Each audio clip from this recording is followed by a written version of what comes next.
I've got a box and I filled it full of 3D prints that are going off to the children's library in our town. I hope they like these little items.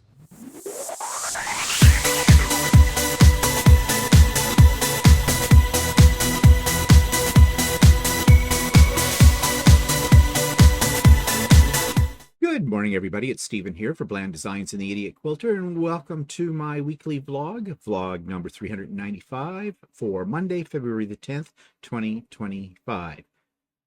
February is going even faster than January did. I know a lot of people thought January dragged out, but I didn't, and that's scary. That is scary. I suppose it's because I've been so busy. Haven't got time to really think about the passing of time or anything else going on in the world right now. But more about that later. Right now, let's take a look at what I have been working on. And although I've been busy, I really haven't got what I consider a whole lot accomplished. This, of course, is my latest pattern, Cornered Stars. This is my second try at getting this right. You know, I had a little problem with the upper corner, and we'll talk more about that on Idiot Quilter, but I've decided instead of ripping it out, I'm just going to make another one of it. So yeah, also I have discovered another design element that I discovered by accident, and I'm going to include that, I think, in this version of the quilt. So stay tuned for what that is. As I said, I'll talk about that in a little bit more detail tomorrow on the Idiot Quilter. And I think that's all I have to show you. Well, that one I'll come back to. But yeah, that's what I've been up to. Well, I've been doing other things too. I've been doing some 3D printing, quite a bit of 3D printing actually, and some planning for upcoming events and things like that. So yeah, although I don't have a lot to show you that I have accomplished in the last week, I have been busy. More about those kind of things a little later on. But now let's turn our attention to the YouTube channel of the week. This is a television program. I don't know if it's still on some stations or not. I don't know what's on television anymore because I don't watch television. I watch Netflix, I watch Prime, I watch Disney, and most of the time I watch YouTube. Yeah, that's the way of this part of the century, isn't it? But anyways, I found this. It's a contest. It's called The Ugliest House in America. And it's really interesting. Unfortunately, I've only been able to find, but I haven't looked that deeply, for other episodes of it. But, well, here's my review of it. This week's YouTube video of the week is called The Ugliest House, and this is a program that comes on HGTV, and we just accidentally discovered it on YouTube. And it is kind of funny. Well, not funny in a ha-ha sense, kind of funny in, oh my God, what was somebody thinking when they decorated that place? They're out to find the ugliest house in America, and they're doing it by regions. This particular one is for the Western region. Seems to be a lot of houses from the Colorado area, which makes me wonder, does Colorado have an affinity to ugly houses or something? But anyways, it is kind of interesting. Also, just looking at the architecture of some of these places and the decor, it's just mind-boggling, really, thinking what were people thinking when they actually did this. So if you want to laugh, if you want to see something a little different, then check out The Ugliest House in America. So the link for The Ugliest House in America is in the show notes below. You'll also find a link for Sewing with Stephanie and Stephen, always on Wednesdays, always at 9 a.m., always at Eastern Time. Yeah, so if you're interested, join us. And you've heard me say it 1,000 times before, but I don't think people believe me.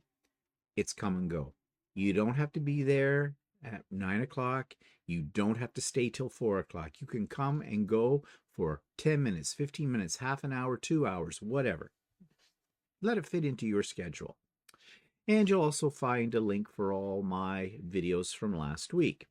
Okay, so let's take a look at what's happening outside right now. If I can find the picture.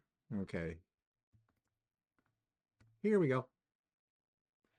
Okay. Well, this isn't actually right now today. This was yesterday that I took this picture. Yeah, this is snow. Not unusual in Canada. We are in Canada. If this was Atlanta, Georgia, or someplace like that, or Florida, or Texas, or wherever, where you don't see the white stuff, yeah, this would be unusual. But this is what it was looking like on Sunday morning from the back of my house. I back onto a forest. I've said that before. And this is our deck. And we've got a fair amount of snow. It isn't a lot. Okay, I know some of you in the warmer climates are going to go, yeah, that's a lot. And then those of you that live out west or in the East Coast are going to say, that's not a lot. Because here in Southern Ontario, well, that's a lot for us. And down here by the lake, you go north of me by 20 miles and you're going to find a lot more snow. But it's because we're on Lake Ontario, we have the lake effect, blah, blah, blah, blah, blah, blah, that kind of stuff. But it's pretty, isn't it? Until you have to shovel it. We don't usually shovel off the deck unless it gets really high, and then you might find Walter out there with a shovel. I swear, that guy loves to shovel. I know he thinks it's exercise. Well, it is. Personally, I don't like to shovel. I have a theory. It's the same theory I have about the fall when leaves fall on the ground, is that God put it there, God will take it away, spring will come, snow will melt, blah, blah. Today's a blah blah day for some reason. Blah blah. Okay, but that's what it's looking like, or that's what it was looking like on Sunday. And I do have a shot though of what the current conditions are. I just have to again move things around on my other computer screen. Here we go. And that's what we're looking at this morning. At right now, as I'm recording this, it is 6:40 a.m. in the morning. You can see Walter's been busy shoveling, and the mountains of snow are getting more mountainous, a little higher up. Of course, the sun's not up yet. This is night here still, although the days are getting each day a few seconds longer, you know. So, yeah, in another month's time or something, it'll probably be a little lighter when I take these pictures that early. But, yep. That's the snow. That's what it looks like. And we were out walking in it yesterday. Yeah, I went with Walter on his walk. He goes every day. Bit treacherous. We do have a law that says you're supposed to keep the sidewalk in front of your house cleared after snow. You have, I think, 24 hours, or maybe only be 12 hours after a snowfall when the snow stops to clear off your sidewalk. Most people do. Some people do not. And you definitely know who is doing that and who is not.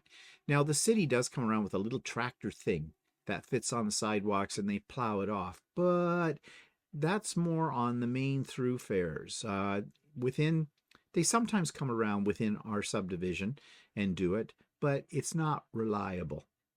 Now, to date, I haven't heard of anybody getting fined by the city for not shoveling off their driveway, so I guess you take your chances, or your sidewalk. But, you know, it's just common courtesy, right? And we do have a lot of older people walking that like to go for walks every day, like Walter, and it's slippy. And, you know, at a certain age, you slip, you fall, you break a hip. Oh, my God, game over. So, yeah. So anybody out there that doesn't do this, that lives in my area, just do it. Employ a kid. If you're not able to do it yourself, employ a kid in the neighborhood or something and give them a few extra bucks to do it. They like to do it. In fact, our neighbors next door, they've just gone off to Mexico for a week or so. And we did have a couple of younger kids in the neighborhood, teenager likes, that we used to hire if we went away in the wintertime to, you know, with after snowfall to come and shovel off our driveway and our sidewalk. And we paid them, of course, for that. And they were happy to do it, you know, because they're teenagers. They want money. So that always works. But those teenagers aren't teenagers anymore. They've kind of gone away and they're not interested. Even if they are at home, they're not interested in that anymore. So anyways, the next door neighbor had mentioned to Walter he didn't have anybody to do that. And Walter said he'd do it. And they said, oh, no. They didn't mind. He said, no, I'll do it. He likes to. Now, we do have a snowblower. So although Walter does some of the lighter snow by hand, shovel, if it gets a more substantial blow, he'll get out the big snowblower. And we have a really big snowblower. Okay, and he'll blow it. And I think he likes using that machine too. I've done it a few times myself as well. But Yeah, I'm not a yard person. I have other talents, okay? Don't think that Walter's my slave labor. I know you're thinking that, but he's not. Really, he's not. But anyways, he'll clean off their driveway if we have another blowout there. If it's a really bad blow, I'll go out and help with it too. So I'm not completely lazy. All right, before you start pointing your finger at me and go, you lazy so and so. Um, but the ironic part is they're about 10 years older than us, the couple next door, and in really good health. Um, Rick, the next door neighbor, I think he used to teach phys ed, but he keeps himself very, very active. I think he plays pickleball. He does men's fitness at the local branch of the seniors center. And in summertime, he's out riding his bike, his wife too, and they walk the dog all the time. They got a cute little dog, a new one. Their other one, unfortunately, Mia, passed away earlier this year, well, back before Christmas. So, but they did get another little pooch. I haven't laid eyes on the little thing yet, but I know it's a little poopy. So, yeah. And I think this one's called Mocha. And they like, I think it's a little dachshund. I think they like that kind of thing. I'm not sure if Mia was a dachshund or a mix of a dachshund and Chihuahua, something like that. Anyways, she was a cute little thing. Very happy, very happy. But, never had to worry about someone breaking into your house because that dog, before anybody got even close to your doorstep, was in there just a barking away. Anytime we came out on the deck, and if Mia was in the backyard with them, Mia'd be right there barking away. Didn't bother us. That I think it bothered Rick and Janine because they're Mia, Mia, be quiet, be quiet, be quiet. Well, that's like herding cats because that dog wasn't paying any attention, but it didn't bother us. Um, it was a cute little thing. But anyways, I'm sure this other one is probably a cutie too. So I digress. Yes, I digress. So it's winter. It's Canada. We have snow. Yeah, that's all you need to know. All right. So what's pissing me off this week? Well, this is the time of year, isn't it? People are hankering for warmer weather if you live in a cold climate like we do, waiting for spring, all that kind of stuff. We all listen to the groundhog, say 6 more weeks of winter. Yeah. But isn't it if the groundhog sees a shadow, it's only 6 more weeks till spring. If the groundhog doesn't see its shadow, it's 6 more weeks of winter. I'm confused. Yeah, I'm sure someone will correct me on this. You don't have to waste your time. But anyways, yeah, we this kind of year we get to feel a little depressed. Um, we don't have a lot of greenery around us. If you live up here in the northern, like it's all white, right? Um, but And I have to say that it affects me as well. I've been feeling sort of the winter blues to a certain extent. And when you get that way, you just don't want to do anything and you just lay around. I know I do. You just want to lay around on a couch, eat bonbons, watch documentaries, or as I call them, docu-naps, because I only ever see the beginning of a documentary and the end of it because I fall asleep between. But, you know, and that's not good. You shouldn't do that. But I got thinking about this a little bit more. Is it just the climate that makes people feel depressed? I think this year's a little bit more unique. There are a lot more opportunities to tune into depression, if you will. Um, it could be the change in political climate here in North America. I'm not going to get into it because that's the problem, isn't it? All we hear about on the news, on social media, on YouTube is what's going on with the political situation. For those of us that are Canadians, it's even more depressing because we have the threat of being taken over. This is 2025. Is the country from the south going to invade us and annex us, take us over? I mean, our logical minds say, no, that's not going to happen. But when we try to apply logic to an illogical bunch of politicians, and you notice I'm not saying his name, it's like Harry Potter, he whose name shall not be spoken. Um, it makes us worried. The whole economic situation is depressing. I mean, you go into a grocery store, and because of this political situation, the spin-off is the prices on everything are going out the roof. We thought it was bad during and just after COVID. It's getting worse. I'm hearing some of the Americans telling me that they're paying as much as $8 for a dozen eggs. Well, here we can get about 2 dozen eggs at Costco for about $8. So $4 a dozen. But that's going up all the time. Fresh fruit and vegetables becoming sky high. How can you eat nutritionally with prices like that? I really feel bad for people with kids. Kids need good food. I know as a teacher, I saw the kids who came to school without a good breakfast in the morning and how that affected them. And then if they had junk at lunch, even more so. The sugar rushes, the whole bit. And those kids were getting sick all the time as well. But that was back when food was more affordable. So what's it like now? I mean, the whole thing is the uncertainty of the future right now. We're on this roller coaster ride. Will he whose name will not be spoken do this to us? Or what will he do the next day? It is absolutely crazy. And now, when you turn on the news, Canadians who at this time of the year hankering for the sun travel down south to Florida and California or places like that. They're not going now. They had a big thing on the news saying how Canadians are canceling their trips. Well, that's tourism dollars. And a lot of places these Canadians are going to depend upon the Canadian dollar. Well, if they're not going to get it, that's going to compound the problem as well. You know, there's so much going on and it's just overwhelming and your head starts to spin and we don't see a light at the end of the tunnel. We got to do something. And this is what we've got to do. We got to get a grip.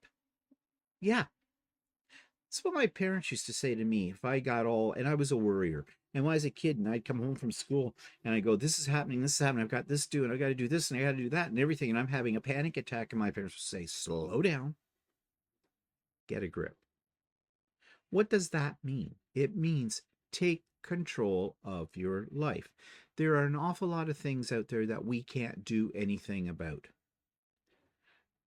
So let's not worry about them. Let's worry about the things we can do, the things we do have control over or can have control over. And let's concentrate our abilities on that.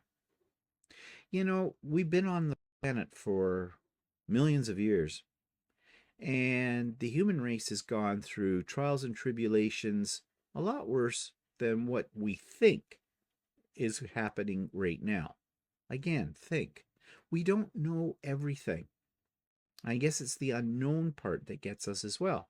But we can't control the future. We can only deal with the present. We can only deal with what's happening right now. You've heard the expression, take it one day at a time. I suggest we take it 1 hour at a time. And that's what I'm doing. I'm tunnel visioning on exactly what I need to do today in my world. What do I have to get done? I make lists. I've talked about that before. That keeps me focused. And as I make my lists and I get things done on my list, I check them off. I feel like I have a sense of accomplishment and that I am in control of my life. I'm not going to let somebody else or some other country or some other idiot control my life. I will take control of that of which I can take control of. I don't know if that made any sense, but had a nice sing-song to it, didn't it? And I find when I do that, when I get a grip, when I narrow my focus down on what is most immediately important to me now, the other stuff goes out of my head and I feel better. I do. Now, I'm not a psychologist or a psychiatrist, and I don't play one on YouTube, but, you know, that's something that I have as a strategy, and it's working for me right now. And making me, it's helping me to look more hopeful towards the future. I mean, I've got some exciting things happening in the next few months. And I am choosing to focus on getting ready for those things that will bring me joy, not focusing on things that I can't do anything about. But it will all work out. It will. It always does. As in if you've ever seen the movie Shakespeare in Love, there's a famous line in there that one character says a lot. How's it going to all work out? I don't know. It's a mystery. And it is. Life is a mystery. But it's not the kind of mystery that we necessarily need to solve. We just need to get a grip. Okay, moving on. So, the grow lights, thinking of things that will help you.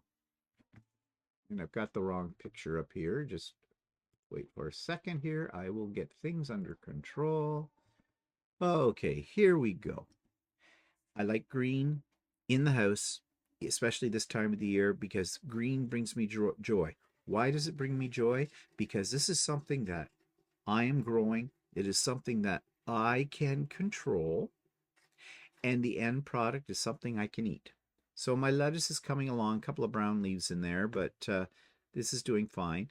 And when I say mine, I mean basically Walter's. This is more lettuce and basil. We have basil coming out of our ears. I should make some pesto, I guess. But what I'm really happiest about, and you know this, are the green peppers. Walter separated some more plants out there so they don't crowd each other out. And yes, look at them. Look at our green peppers. It is amazing. I every time I look at them, it brings me joy when I see these plants. Because, you know, we don't have a hothouse. We have grow lights. That's what we're growing them in, and they're coming along beautifully. And there's a lot more. I think that's the only picture I have. Oops, Teddy. And you look here, these yellow ones, those are going to be green peppers. They're coming. And there's some over there, and there's a whole bunch back here, and there's a whole bunch back in this jungle. This is great. These are great. Yeah. And it makes me very happy, as I said, to see how well these are doing. So, you know, there's another strategy for you. If you're feeling down, if you're feeling blue, go off to your local Walmart or someplace that's got some plants, even if it's succulents. You know, if you're not, if you're like me and you kill most things, get something like a succulent that's impossible to kill. You know, you need to only water it like once every 6 months or something like that. I have philodendrons. You've seen them before. They were, once I started from cuttings from the mother plant, as I call her, during COVID, and they just keep getting bigger. And I cut them back and root them again and add some more to it. And I love them. Every time I look at them, they bring me joy because there's something green, healthy, and I started them, and they add something to the house. I don't know what it is, but get yourself some plants, and you know, that'll help with the depression. I guarantee it. Okay, so what else we've got? New products. Well, I don't really have any new products, but I did fix, and this is leading into 3D printing. I did fix one of my 3D printers, one of my older ones. The little thing, they called it a Creality, a CRT, a Creality Touch. It is basically the little probe that levels the bed, and you want that. Well, it kept coming up with an error. I did some study about it, saw some things that said how I could fix it, but none of those really worked. So I just ordered a new one off Amazon. They're not that much money, and it was easy to install. It was just a couple of screws I had to take out, unhook it from a wire, hook it back, hook the new one in, screw it up. There it was, done. It's working fine. Yeah, that brings me joy when I can fix my 3D printers on my own, because I'm not a very mechanical person. But with the 3D printers, I have learned a great deal. So yeah, that's that. And then on, can I print that effing thing? Well, yes, I can. So I went to, someone suggested that okay, back up. You know, I was trying to donate a lot of my prints, my 3D prints, to the local elementary school, Kedron Public School. I'm calling them out in case anybody in the area hears this, because I'm really quite pissed off with them, to be honest. I've sent them 3 emails. I got one message back that said, yeah, there was a new VP. The VP has it. Give her a chance. She's new at the job. I did. I gave her a week. Never got an answer. Sent another email about it. Nothing. So, yeah, they don't want them. Fine. Screw them. I did think about writing to the superintendent of that school and, you know, writing it in such a way like, oh, well, I tried to do this and they're not very, but I figured, leave it. Just leave it. Do I need the aggravation? No. Someone suggested I check out my local library because they usually have children's programs. Aha, I never thought of that. So I did. Wow, what a response. Yes, I sent them pictures. Yes, they would love to have those 3D prints for their children's program. They're always looking for things to give as prizes for the kids and to use as visual aids in their education program and stuff like that. And I went, well, they're yours. So I packed a big box of those all up for them and dropped them off at the library. I got a lovely thank you email. You know what I've been saying about thank you notes. Well, that made my day. But not only that, this is not the end of my involvement with the library. Maybe. I had mentioned in one of my emails to them that I'm also a quilter. And the lady who looks after things like this, she wrote back to me and said, we'd kind of like to do something in the summer with teenagers in sewing and quilting. Have you ever taught kids before? I said, oh, yes. I'm a retired school teacher. I have taught teenagers. I've never taught them sewing, though, but there's a possibility. I said, we can talk. If you'd like something like that, we can talk some more.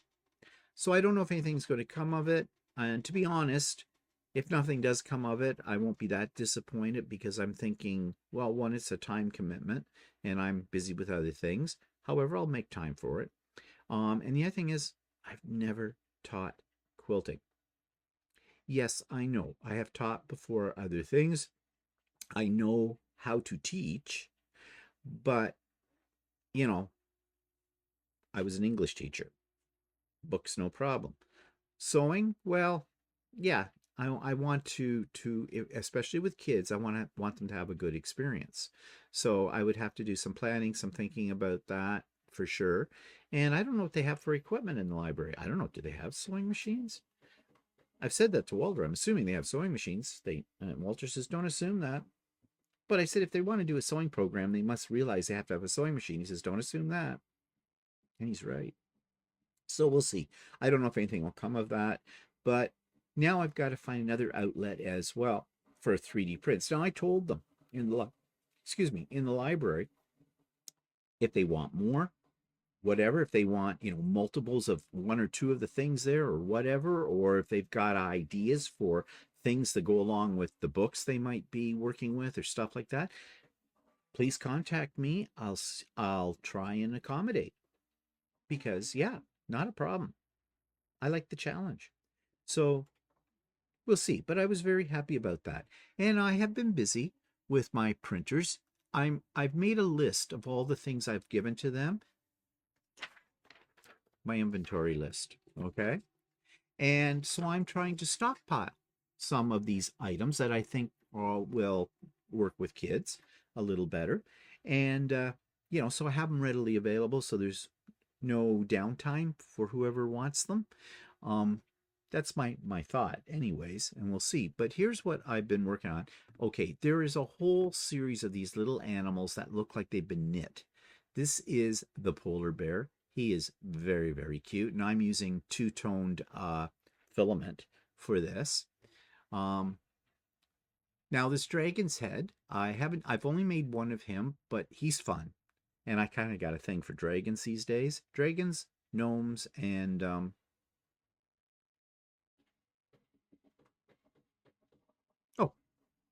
unicorns and Pegasus. Yeah. So yeah, I thought he turned out really good as a print. So I'll make some more of them. I might try to make one a little bigger. Okay, this isn't for the kids, but this is a print that I did. I did it on my new machine, my Bamboo Carbon X1 Carbon. This is a shoe rack. And the idea is, and this picture doesn't show it very well, but you put one shoe in the bottom, one shoe on the top. Now, why did I made 3 of these. Why? Because Walter apparently has 8 legs. He has more pairs of shoes that sit down in front of our door, on the carpet in front of our door, and they're all over the place. So I thought that maybe if I made him a little spot where he could put his shoes, it would be a little neater at the front of the door. And, he have some place to put his shoes. Is he using it? No, I go down and put his shoes in the rack for him. But anyways, yeah, it was kind of a neat little print and very simple. Here's the box. This is the box of things that I took over to the library. Lots of little goodies in there. And in the thank you note, she said she didn't expect this. She, because of course the pictures don't do it justice. So I think she was like a kid herself, opened up the box and saw all this stuff in it. So it made me happy. It made me very happy.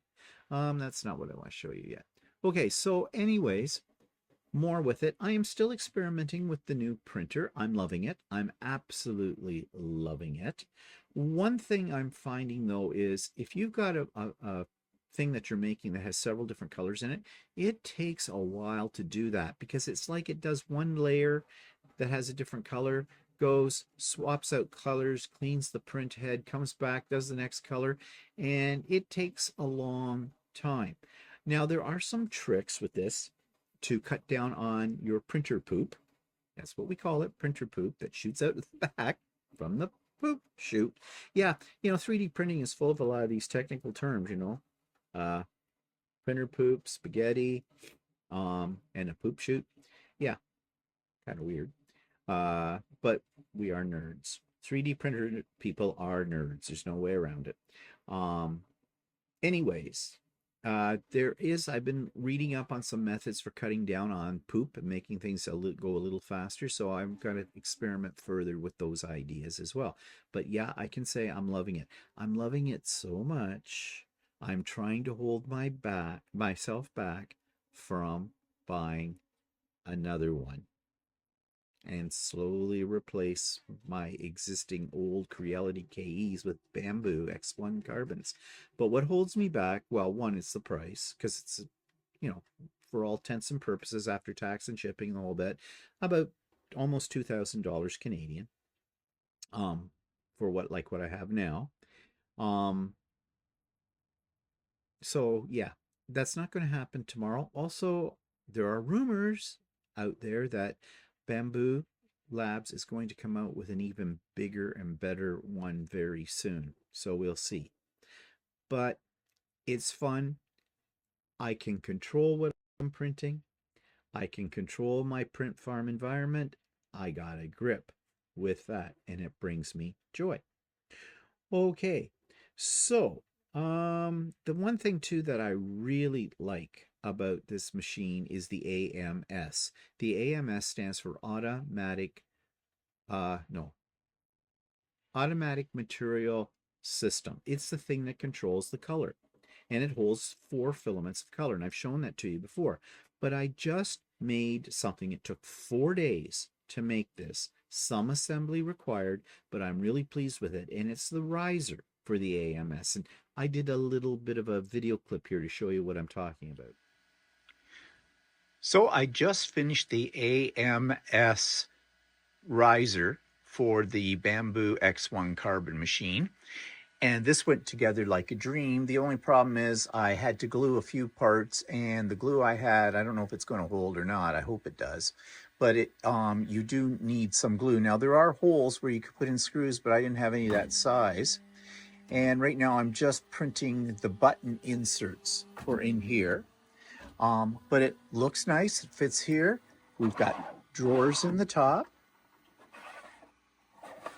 And there's a spot for your glass cover that just slides in there. And I believe that the little slots right above here are meant if you had an extra plate, which I don't. I only have the one build plate at the moment.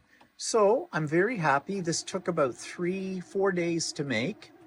And as I said, hopefully the glue here and here and here is going to hold. It's holding right now, but I think it's going to need overnight. Got a little residue on there. I think it's going to need overnight to really set up. But yeah, this is a really nice print here on the side. And so the whole point of this is that I don't have to leave my door on the front open when I'm doing printing with certain filaments. It's recommended that you leave the door partly open when you're printing PLA, which is what I print right now all the time, so that you don't get heat creep where the plastic goes back up the hot end and plugs it all up. I haven't had that problem yet, and I hope I don't. Right now, the chamber's only at 25C. I've gone up as high as about 38C. And what I've been reading is people have had no problems right up to 40 degrees Celsius. But for these long prints, I did leave the door partially open. But now I don't have to because the top is open. So yeah, I hope this works out okay. And that's the print of the week for me. So yeah, and I just discovered that you can buy a little add-on thing that's called a hub, and you can get yourself another AMS unit, and you can daisy chain them. So if I put another AMS on this with the hub, I could have 8 different colors of filament as opposed to 4. My only problem there is I don't have a space where everything is set up right now. There's where everything is set up right now. I don't have any space to put that other AMS. I'd have to think about it. And I really don't know if it's of a great advantage to me. What would be more of an advantage, I think, would be to have another printer. And the bamboo printer is that one big silver box at the very end past the 4 KEs. And this is a live shot right now that I've done. The 4 KEs aren't operating right now. They were yesterday. Everything was going yesterday. I have more prints today to get on there, so I'll get the print farm up and running. But the bamboo is working. You just can't see it working because it's in an enclosure. So yeah, keeps me off the streets. Okay, so old video clips from old Stephen and Walter lives. This one is, I've been showing you ones that are clips from one of the earliest Stephen and Walter lives we ever did, back in the day, as they say. And since I already mentioned to you about Canadians changing their travel plans to go down south because of the political climate, well, here is our take way back then, before any of this crap ever happened, about traveling in the States. This was a question, an interesting question. And for any of my American friends out there, I hope this isn't offensive, but this person who is an American writes, have you traveled much in the U.S. and do you have any generalizations about the U.S.? Yes, we've traveled quite a bit in the U.S. Yeah. We've been to Las Vegas. We've been to Palm Springs. We've been to Los Angeles. I've been to Texas, but you haven't been to Texas. No. We've been to Florida. Every Canadian's pretty much been to Florida. Yeah, most of them live there. Been to Florida. We've driven down from Toronto to New Orleans one year. We've been to New York. Let me see where else. Buffalo. Yeah. That counts. California. Yeah, I said Did you say California, California? Los Angeles. Oh, I wasn't listening. Los Angeles and San Diego, and so we've been, and we drove up the coast in California to San Francisco. Mm-hmm. So yeah, we've been quite a few different places. So, do we have any generalizations about the U.S.? Yeah, a lot. That it is different than Canada. Mm-hmm. It's not. Except that the Americans think that we are exactly like they are, and we're not. Yeah. And a reason I say that too is they've sent businesses up here, especially in the food industry, and they try to establish the way they're used to. For example, many years ago there was a restaurant that came up here called Sizzler, and it was all based on sort of, well, it was weird. It was sort of like a cross between a fast food place and a place that served alcohol. You still have to go to the front, order your food, get a number, sit down. Actually, it works actually similar to what a lot of places in Australia are like, and you have to order your drinks that way. Well, Canadians don't operate that way. They will do that if it's really cheap. They might do that, right? Yeah. But if it's not really cheap, if it's the same price as other places, which Sizzler was pretty much the same price as other places, why would I do it that way when I can go to a different restaurant and get served? Yeah, and you actually had ordered, like they were licensed. So if you wanted a bottle of wine, you're standing up at this cash register. I'm going to have the filet mignon with this potato, with these vegetables, and I'm going to have a bottle of this wine and this kind of stuff. No, we don't do it like that. So they went out of business. Now, what else we noticed is we ran into when we drove down to New Orleans that we actually ended up staying in a dry county. So we couldn't drink anything in that county. We went to a restaurant and they had beer signs all over the place in the restaurant. You know, those And- light up type. And we asked, okay, so our typical thing when we sit down and have a meal, what do you have on tap? Or meaning, what kind of beer do you have on draft on tap or whatever? And they looked at us like strangers and they said, well, you're in a dry county. Yeah, no, they went, y'all want a drink? You see that road out there? You go about 15 miles up that road a piece, And you can get and you can get anything you want there. Because this here's a dry county. Okay. So Okay. that's been different. Well, let's talk about Target, or as we like to call it in Canada, Target. Because anything that ends with GET is a she with a what anyways. Well, Target didn't make it because, and for some reason, all my women friends loved the Target in the United States, and they were so excited when Target was going to open up stores here in Canada. But it was well, I think they thought they were going to get this really great selection of products at really low prices. When it came here, the selection wasn't that good. Most of the time, the store shelves were very empty, and they the prices sucked. They were Canadian prices, like, so most of our prices suck up here. But it didn't last, and they opened up a pile of stores across this country. Right, And and I gone. pretty much figured they would close right away because every time I went into one, it was dead. There was nobody in it. Anytime I went looking at anything in a Target, it was they either didn't have it, it was not on the shelf, or the prices were lousy. Yep. And in Canada, people are really picky about their prices, so it just didn't make it. It's just like we have Costco up here. They're doing well. They're established and everything else. and But Walmart's doing then- well. No, and Walmart's doing well. But then Walmart decided to open Sam's Club, thinking Costco was thriving here. But what ended up happening here is most Canadians won't have two memberships to one place, to two different places. I got because it was close by. I got a membership the first year to Sam's Club to check it out compared to Costco, and found that their stuff wasn't really that much different than what was in Costco. And I let the membership lapse because there was too much similarity, and I had already established a Costco account. So then what ended up happening is Sam's Club all closed down too because they didn't make it. I mean, the one thing I will say about the service industry, though, in the States, is it's much better than it is here Yeah. in Canada.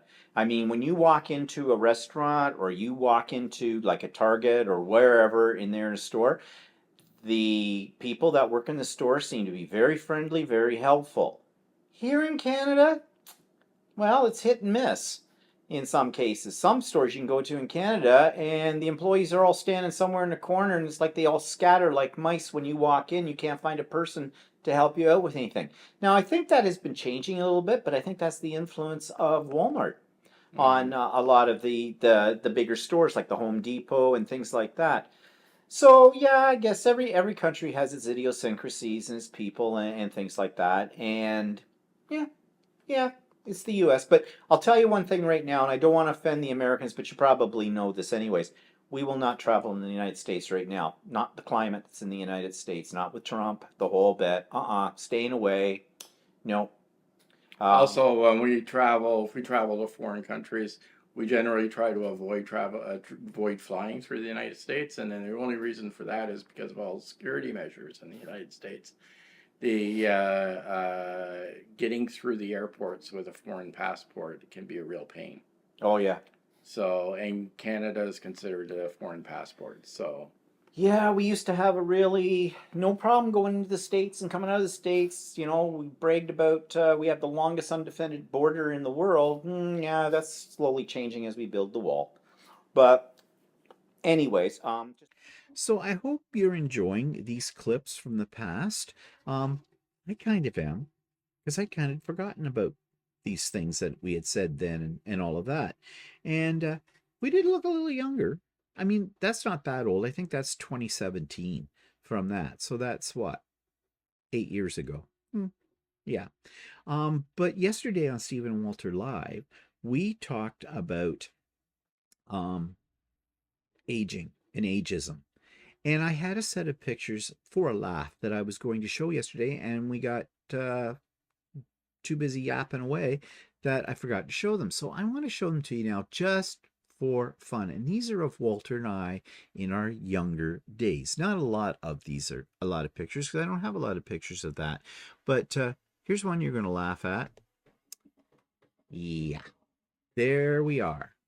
Now, Walter did have hair, as you can see in the one picture. I wonder if I can blow this up a little bit more for you. That's a little grainy, but you get the point. So there he is. There I am. I've got my hair was not as gray as it is today, or white, and we're both skinnier. And this would have been, we hadn't been with each other for very long at that point. This is the 80s. This is probably 80, in around the fall of 85 or 84 with that.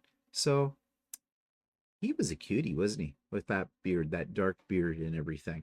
I look like a nerd, or worse. Okay, well, anyways, it definitely looked like I'm from the 80s, big hair and shoulder pads kind of a thing. Okay, this was taken in 99. So we're talking 26 years ago. I don't know where we were going. We're dressed up. It was definitely not our wedding picture. But we must have been going somewhere because that's me. Little grayer. Yep. Skinnier. Yep. And Walter. Walter still had hair, got rid of the beard. He's always had the mustache. He said at one point in time that he was going to shave it off. I says, no, you're not. It's divorce court. I said, I love a man with a mustache. And I have never seen Walter without a mustache. Old pictures, yeah. By the way, that's not a funny hat that he is wearing. That was something we used to have on the wall in the formal living room way back then. But everything. So we were going somewhere. Weren't we stylish, though? I'm in black on black because that was a thing. And Walter's mixing it up with the black and a little bit of white and gray. What happened to us? We got old. Now this picture is a shot, probably hard to get it up there, but yeah, that was probably very early 2000s. Okay. So you can definitely see more gray there. And there's Walter, early 2000s as well. What a cutie. Yeah, I know you're all going, Walter's fan club will all be going, ooh, ah. Would you like me to print these out and have them sign them for you? Yeah, he'd just tell you to go away. Okay, so I just thought those were fun. I want to show them yesterday in the context of what we were talking about aging and ageism, but I forgot all about them. So you got to see them today. Okay, so events in the past week. Yes, I went to the dentist last Monday, and everything went well. They cleaned my teeth, as they do every 4 months. She didn't say much to me about that. The last time I was there, she was sort of raving about how little buildup there was and everything like that. And I was going, yes, I'm using a water pick now. She didn't say much about that, although she only spent maybe about 25 minutes digging away to China in there, as they does. I don't think she was in a great mood.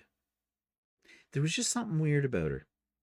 I don't know, maybe the environment has changed a little bit in that dentist's office because the main dentist in there She's off on maternity leave, and there's another one in taking her place. I did not lay eyes on this other woman, and I have to say that I'm a little apprehensive as well about them being a new person in there, because I'm really not sold on the new dentist that took over the practice there from who I had before. She's nice enough, but I don't know. And then suddenly there's another one in there, and she's at the age where she's having a family. So this is going to happen probably. I don't know if she has any other children. I don't know if this is her first or not, but but if this is her first, she's bound to have other children along the way. So it's going to be somebody new. Again, I don't know. It's just the nature of things. But anyways, my dental hygienist just didn't seem as friendly. She wasn't not friendly, but just there was something. Can't put my finger on it. Maybe it was just me. But anyways, yes, so I go again in June because they like me to come in every 4 months for a cleaning because my insurance covers that often. Yeah, you know how it works out. Dentists, like doctors, when you walk into their office, all they see is they don't see your face, they see a dollar sign. Yeah, ka-ching, ka-ching. Okay, so we had pop-up sew day on Saturday. That was great. Walter was off to his sew day, and he said there were 8 people at his. That's about double from what they usually have. And there were some newbies in there, and he helped a couple of ladies with their serger. He said the serger just wasn't serging properly, and they didn't know what to do, so Walter figured it out. Basically, the thread wasn't being caught in the tension guides correctly, and he fixed it up, but he said the machine was really, really filthy. So I said, "Did you tell them you really need to clean your machine?" He says, "Oh yeah." So anyways, he helped them out, and he worked on a shirt, and he showed part of that shirt yesterday on Stephen and Walter Live. He hasn't mentioned whether that shirt's for him or for me. I have a feeling it's for him. Yeah, I know. I could probably make my own shirt. I just not I don't really have the ambition to do that. When I've got a tailor here in the house, I do it myself. But whatever. Um, so yeah, we had the pop-up sew day while he was at his thing, and I think we had about 30 at the height of it, and it was great. Everybody had a good time, I think, and I think a lot of people got a lot of things caught up. I know I did. Well, I didn't get really caught up. I just continued on, but that was okay. The stuff, you can see it behind me on the wall that I already showed you. So yeah, it was fun. When's the next one? Well, Walter says his next in-person sew day is March the 8th.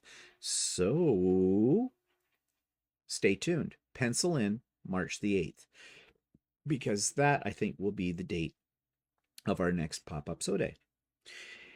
And what's coming up? Well, of course, I am working on the Idiot Quilter spring retreat. And I have my speakers lined up. I talked about this yesterday. I'm really excited about the 2 people I'm getting. One person is one of the subscribers, a regular here on my channel. She is a brilliant, masterful hand quilter, and we'll be talking all about that during her presentation during the retreat. And her name's Heidi, and some of you know her very well. And Heidi is Canadian and comes from New Brunswick as well. And we have actually met Heidi when we went to the Halifax National Quilt Show, Canadian National Quilt Show. We met up with Heidi. And the other person I got, which was, I didn't think, I just sent the email as more or less a lark, because I figured, no, is John from Art East Company. And many of you are probably familiar with John from the Art East Company. He designs and does beautiful quilt kits based usually on a theme like Wizard of Oz, Alice in Wonderland, 100 Acre Woods, which is Winnie the Pooh, and other ones as well. I have done one of his quilts before as well. A lot of tiny little pieces, but the end result is worth it. They're gorgeous. He is going to be a guest too. I was gobsmacked when he said he would do it. So that's wonderful because I can't I don't my retreat is free. So I can't afford to pay guest speakers. And I tell them that up front. And that doesn't seem to deter. At least it didn't deter Heidi or John.